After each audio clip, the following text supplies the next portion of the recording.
करीम अम्माबाद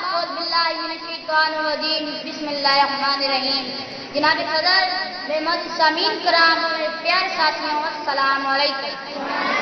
आज मुझे आप सबके सामने जिस नुआम पर लफ्ज़ शायरी करने का मौका मिला है वो है 14 अगस्त यौम आज़ादी।